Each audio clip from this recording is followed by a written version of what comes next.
Bonjour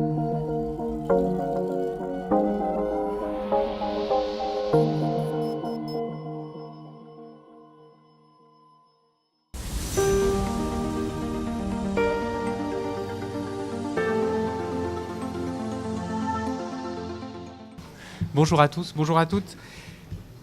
Mesdames et messieurs les professeurs, messieurs les doyens, monsieur le Premier Président, monsieur le Président, maîtres, chers collègues, mais aussi chères étudiantes et chers étudiants, c'est un honneur pour moi de prendre la parole en tant que représentant de la faculté de droit de Grenoble pour vous souhaiter la bienvenue dans cet amphithéâtre et sur ce campus. La faculté de droit est particulièrement honorée d'organiser avec l'association Henri Capitant la 22e journée nationale de cette association qui, comme chacun le sait ici, œuvre pour la promotion, la diffusion et la modernisation des droits de tradition civiliste. À cette occasion, nous recevons à Grenoble des professeurs qui comptent parmi les plus grands noms de la doctrine française contemporaine et je souhaite les remercier de leur présence. Remercier également l'association d'avoir choisi Grenoble et d'avoir accordé sa confiance à la faculté de droit et au centre de recherche juridique, ainsi qu'au professeur Vernière pour l'organisation de cette manifestation. Avec le soutien de l'Ordre des avocats au barreau de Grenoble, de la Chambre régionale du Conseil régional des notaires de la Cour d'appel de Grenoble, de la métropole grenobloise et de l'Université Grenoble-Alpes, nous espérons vous accueillir au mieux pour traiter tout au long de cette journée, vous le savez, de la réforme du droit des contrats spéciaux. Les textes ont été demandés par le ministère à l'association Henri Capitant. Ils seront, je le crois, remis prochainement à ce ministère et ils sont présentés publiquement pour la première fois lors de cette journée nationale. Grenoble a le plaisir de recevoir en réalité de nouveau les amis de la culture juridique française après avoir déjà accueilli la 8e journée consacrée à l'image il y a de nombreuses années maintenant. Et c'est avec un peu d'émotion d'ailleurs que j'évoque le souvenir de cette journée à laquelle je me rappelle avoir assisté dans ce même amphithéâtre. Sur l'image, donc, alors que je n'étais qu'étudiant, inscrit en DEA à l'époque, sous la direction de celui qui allait devenir l'année suivante mon directeur de thèse et dont je salue la présence aujourd'hui à cette tribune, le professeur et doyen Mestre du Chambon. Je constate pour ces 22e journées, comme pour les 8e d'ailleurs, avec plaisir et sans surprise, la présence de nombreux universitaires, de nombreux praticiens du droit, de nombreux étudiants. Et je ne doute pas que grâce au contenu des présentations et des discussions qui vont avoir lieu tout au long de cette journée, vos connaissances et vos réflexions sur l'opportunité et le contenu d'une réforme du droit des contrats spéciaux s'en trouveront augmentées. Avant de laisser la parole, parce que c'est bien le plus important, aux différentes personnes qui vont pouvoir s'exprimer sur le fond, je remercie une nouvelle fois l'association Henri Capitant, notamment son président, ici présent, le professeur Mazot, son secrétaire général, le professeur Dupichot. Et je remercie également sincèrement le professeur Vernière. Sans vous, cher Christophe, cette journée n'aurait pu avoir lieu à Grenoble. Et je vous remercie donc de l'énergie que vous avez déployée au service de son organisation. Merci encore. Je vous souhaite à tous et à toutes une très bonne journée d'études sur le droit des contrats spéciaux. Merci.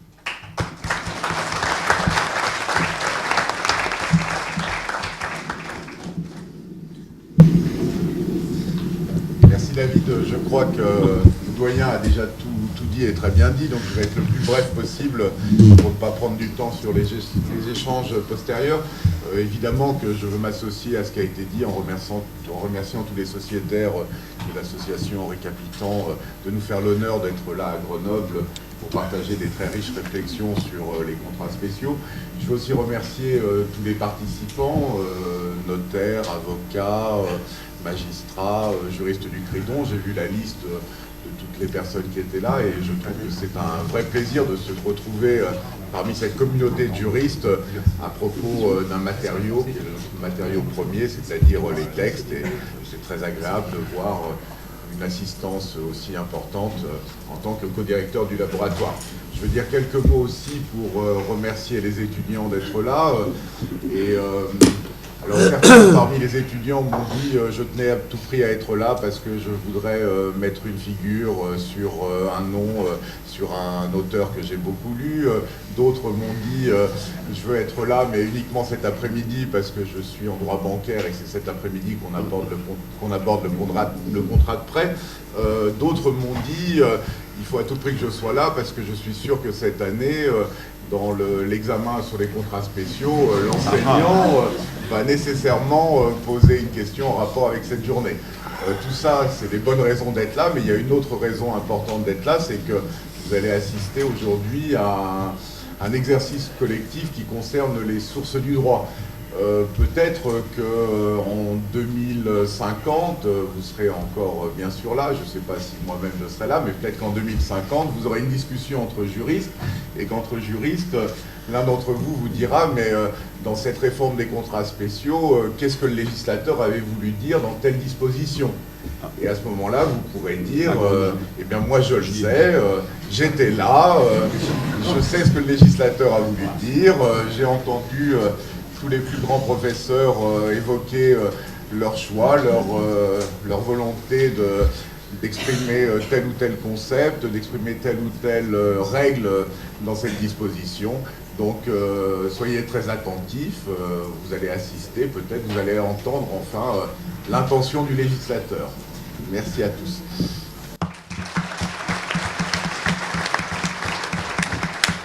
Je voudrais à mon tour remercier la faculté de droit de Grenoble. Monsieur le doyen m'a coupé l'herbe sous le pied, mais je voulais rappeler moi aussi cette journée sur l'image. Malheureusement, à l'époque, je n'étais pas un jeune étudiant en attente de thèse, mais déjà un vieux professeur blanchi sous le harnais. Mais j'ai un très fort souvenir. Alors, je dois l'avouer, la journée était passionnante, mais Patrick Mess du Chambon, qui nous avait reçus, nous avait fait passer une soirée tout à fait extraordinaire. Et quand je rencontre des anciens participants à cette journée, on me parle un peu de l'image, mais beaucoup du dîner qui avait suivi dans le château de Patrick. Donc merci pour... C'était un doyen qui avait de la bouteille. Ah oui, c'est le moins qu'on puisse dire. Je dirais même qu'il y avait des bouteilles. Merci pour cette confiance répétée. C'est presque du harcèlement de l'association Capitan à l'égard de votre faculté. Et on reviendra, c'est promis. Alors le projet qui constitue l'objet de ce colloque s'inscrit au fond dans une aventure au long cours. En effet, depuis plus d'une décennie, sous l'impulsion du président de l'époque de l'association, Michel Grimaldi, notre association s'est lancée dans une activité paralégislative qui s'est traduite par l'élaboration de plusieurs avant-projets relatifs au droit privé et aventure qui s'est déroulée en plusieurs actes que je voudrais très rapidement rappeler. Acte 1, l'association Henri Capitan a parrainé et a participé, contribué à l'avant-projet de réforme, c'était le premier à l'époque, du droit des obligations qui avait été conçu sous la houlette de Pierre Catala, que beaucoup connaissent ici et qui a laissé un souvenir très prégnant. Et son volant contrat et régime des obligations a inspiré, pour une part assez importante, l'ordonnance de 2016. Acte 2, l'association Henri Capitan a contribué au projet d'harmonisation européenne du droit des contrats. On parlait que de ça à l'époque, dans les années 2005-2006. Maintenant, le soufflet est un peu retombé, mais en coopération avec la Société de législation comparée, nous avions conçu un projet concurrent de celui du professeur von Bahr. Acte 3, l'association Capitan a proposé, alors c'était un travail un peu moins dense, mais ça nous avait pris quelques temps, je me souviens, avec Alain Benaban et Jean-Claude Dubarret qui sont présents, un projet de réforme de l'acte contrat OADA. Acte 4, rassurez-vous, il y en a que 7. L'association Capitan a proposé un avant-projet de réforme du droit des sûretés qui a très sensiblement inspiré, Philippe Dupichot faisait partie de l'équipe, l'ordonnance de 2006 qui a porté réforme du droit des sûretés, notamment du droit des sûretés réelles et aussi quelques sûretés personnelles comme la garantie à première demande et la lettre d'intention. Acte 5.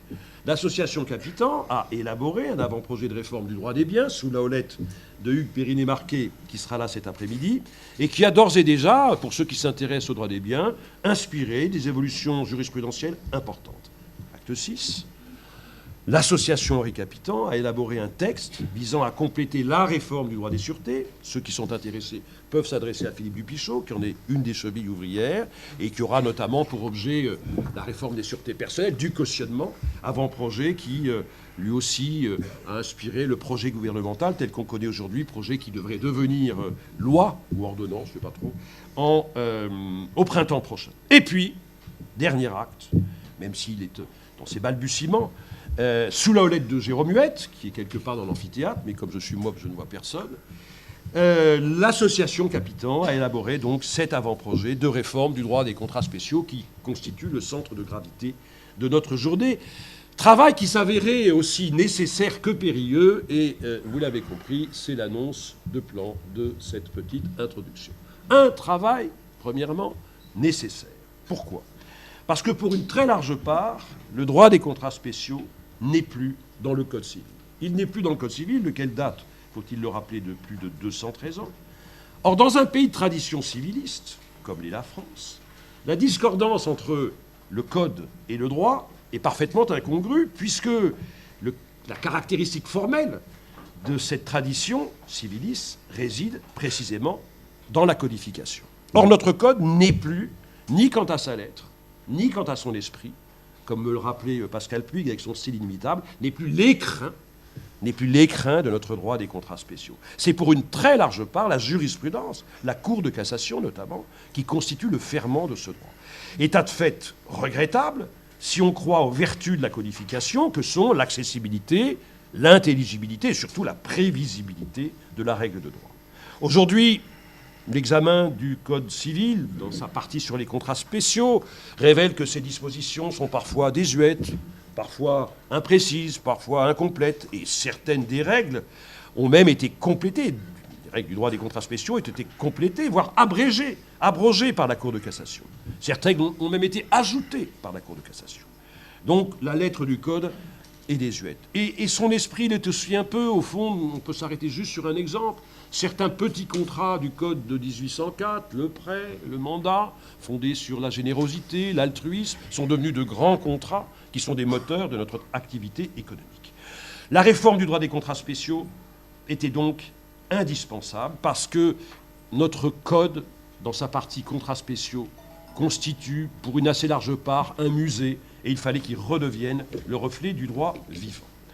Si cet avant-projet était donc nécessaire, il était aussi périlleux. Il était aussi périlleux d'abord parce que, et tous ceux qui ont travaillé à l'élaboration d'avant-projets le savent, les juristes n'ont pas l'habitude de travailler en équipe. Le travail collectif suppose le débat, la controverse, et suppose surtout que l'on accepte d'avoir tort uniquement parce que la majorité des autres considèrent qu'ils ont raison, et c'est parfois assez pénible. Ensuite, parce que l'élaboration de cet avant-projet devait prendre en considération, évidemment, la réforme du droit commun des contrats spéciaux, dont il est inutile d'expliquer qu'elle a un fort impact sur ce droit des contrats spéciaux. En outre, parce qu'il fallait aussi prendre en considération tous ces codes satellites, sur lesquels il ne fallait donc pas trop empiéter, qui comportent des dispositions sur le droit des contrats spéciaux, je pense entre autres au Code de la consommation. De plus, parce qu'il fallait sélectionner parmi les contrats spéciaux, et sans doute laisser de côté, mais ça sera peut-être une des discussions de la journée, des contrats qui se sont progressivement émancipés du tronc commun. Le contrat de société, le contrat de travail, le contrat de construction, j'en passe. Et puis enfin, parce que la fabrication du droit en général, et celle du droit des contrats spéciaux en particulier, est une perpétuelle course-poursuite, comme le rappelait hier soir Garance, Catalano plutôt que Loarec, qui me faisait remarquer que cet avant-projet avait peut-être fait abstraction de ces nouvelles pratiques engendrées par l'économie solidaire, pratiques qui engendreront peut-être demain, après-demain, toute une nouvelle race des contrats spéciaux. Mais vous l'avez compris, ce sera le prochain colloque organisé à Grenoble. Et puis, je dirais presque surtout, cette mission était périlleuse parce qu'elle va passer maintenant au crible de vos remarques et suggestions. Et je voudrais vous faire remarquer, j'entendais que certains étudiants étaient là pour mettre un visage sur des noms. Vous avez tout le gratin du droit des contrats spéciaux. Cet amphi est en réalité une bibliothèque. Le traité de Jérôme Huette, il est là, avec Cyril Grimaldi, il est là. Les compères de Montpellier, Reynard et Sob, qui viennent, comme par hasard, de sortir il y a quelques jours leur nouvelle édition. Il y aura un stand à la sortie. Alain Benaban, dont la dernière édition est sortie, lui, alors il est plus modeste, il vient quand même bon, il sera un peu à droite là-bas, dehors. Mais il a aussi sorti sa nouvelle édition. Pascal Puig, alors lui c'est mieux, elle n'est pas encore sortie. Mais moi je l'ai déjà obtenue. Il m'a dit chouette, comme ça j'aurais pas à te l'envoyer. En plus il est radin. Pierre-Yves Gauthier. Ah mais je t'ai gardé pour le dessert mon Pierre-Yves. Pierre-Yves Gauthier qui représente le Mallory Enes, Gauthier. Donc on a tout le... Alors j'en oublie sans doute, mais tant mieux, comme ça fait un peu le buzz. Ah mais non, mais on parle que des contrats spéciaux. Grimaldi, succession, machin. Bon. Alors, la mission, vous l'avez compris, assignée aux membres de l'association Capitan qui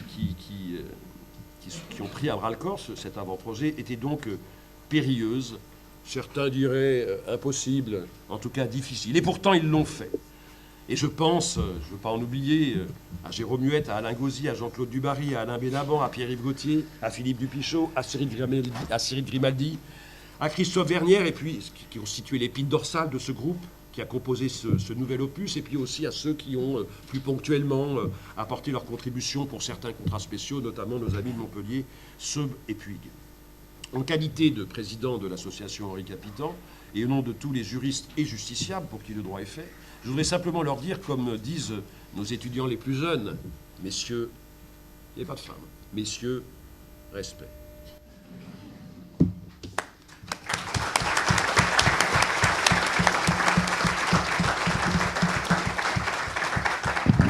Eh bien, par l'effet d'une usurpation de titre et de fonction, je remplacerai ce matin Monsieur le Premier Président Benel, qui malheureusement ne pourra pas rester, mais je crois qu'il aimerait pouvoir s'exprimer, donc je lui donne immédiatement la parole. Merci beaucoup. Je vais être très... je vais peut-être prendre ce micro. C'est un peu stalinien, Monsieur le Doyen, ce micro, vous savez, comme ça, un peu direct, comme ça. Bon.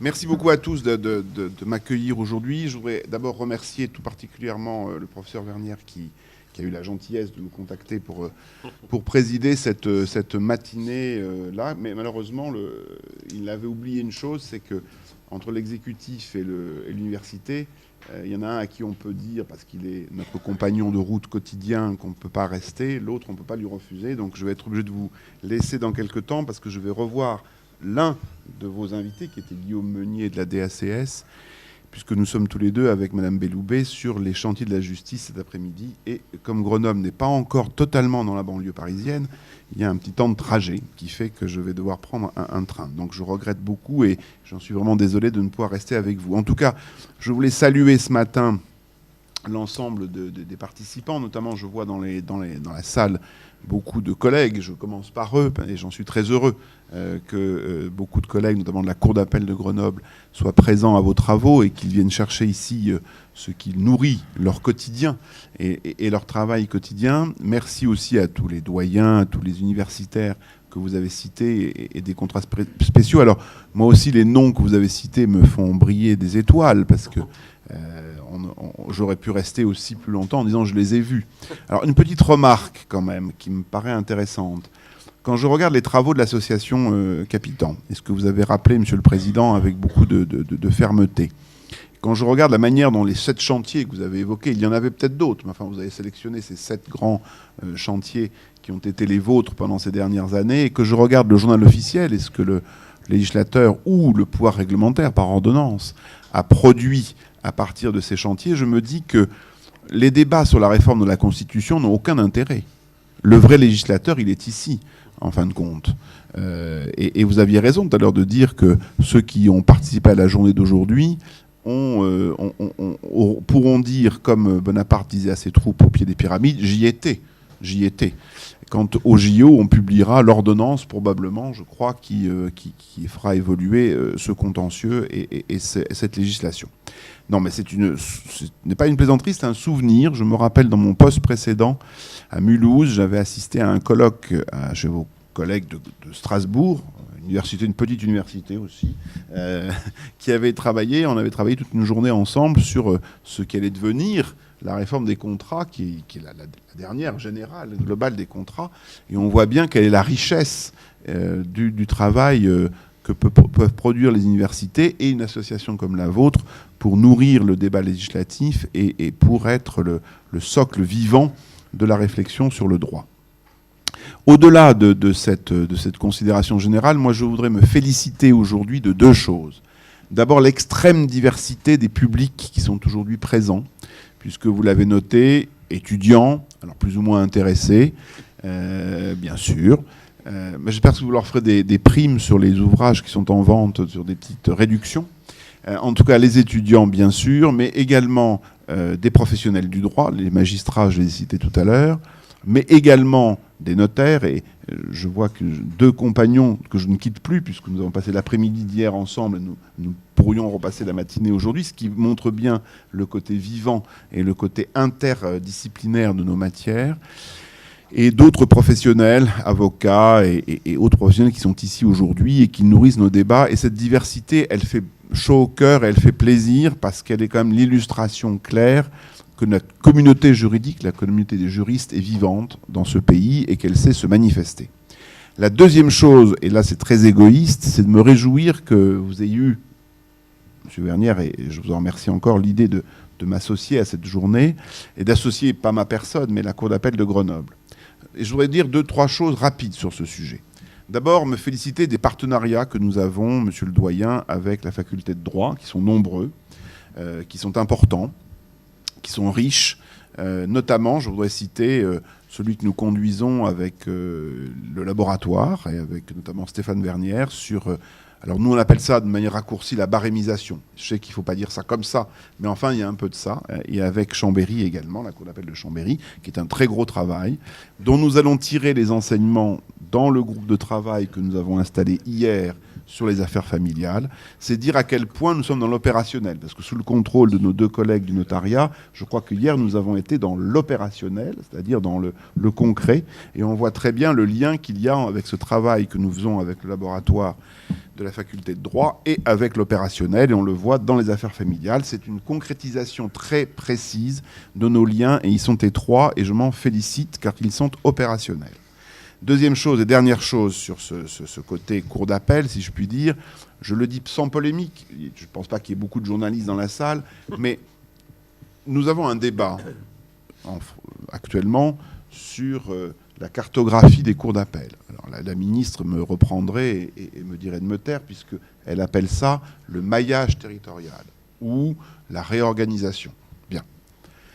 Il y a une fac de droit à Grenoble, elle est riche, elle vit. La présence de votre colloque aujourd'hui ici en est le témoignage. Elle a des liens étroits avec la Cour d'appel, je crois que nous le prouvons, et avec toutes les entités. Je trouve que c'est important de manifester notre présence aujourd'hui avec vous au moment où on pose la question de ce maillage et au moment où on se pose la question de savoir si à Chambéry, à Grenoble, on doit continuer à avoir une présence judiciaire telle qu'elle est aujourd'hui. Je le dis très librement, le lien avec l'université, lorsque je défends le dossier de Grenoble, est un des premiers que je mets en avant pour justifier le fait qu'il faut qu'il y ait une synergie entre une université et des juridictions. Et je trouve que c'est extrêmement important, et pour nous, et pour vous. En tout cas, je voulais vous remercier de m'avoir invité ce matin, m'excuser encore auprès de vous.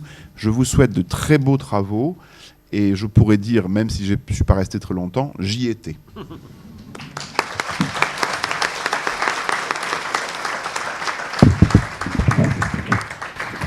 Bien, merci Monsieur le Premier Président. Je vais donc me substituer à vous. Merci beaucoup. Le pénaliste, c'était de l'usurpation, le civiliste, ça sera de la subrogation personnelle. Mais non, du mandat avec sans aucun problème. Vous êtes la gentillesse même. Bien, 2 mots, parce que M.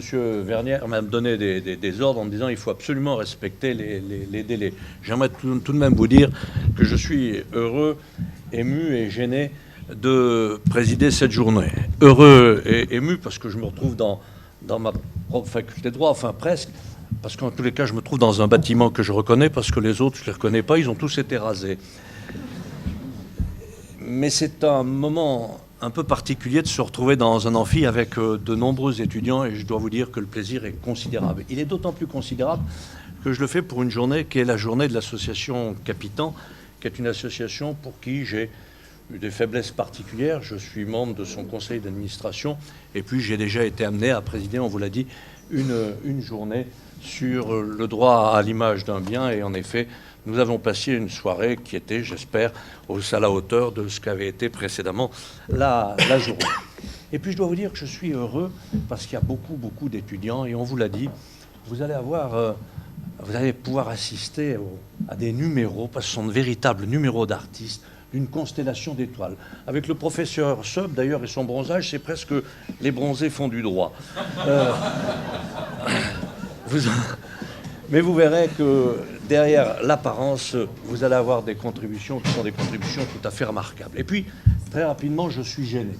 Je suis gêné parce que je n'ai aucune légitimité scientifique pour présider une journée sur un avant-projet de droit des contrats spéciaux. Je suis un pénaliste et certes, on a parfois affaire au contrat. Le droit pénal peut parfois même manifester une certaine autonomie puisqu'il admet qu'il puisse y avoir des détournements à partir d'un contrat. Mais en fait, il s'en fout parce que même si le contrat est nul, comme le détournement a eu lieu, l'infraction est consommée. Bref, c'est dire que je n'ai pas de raison particulière d'être présent ici et d'autres que moi auraient été mieux placés pour présider cette journée.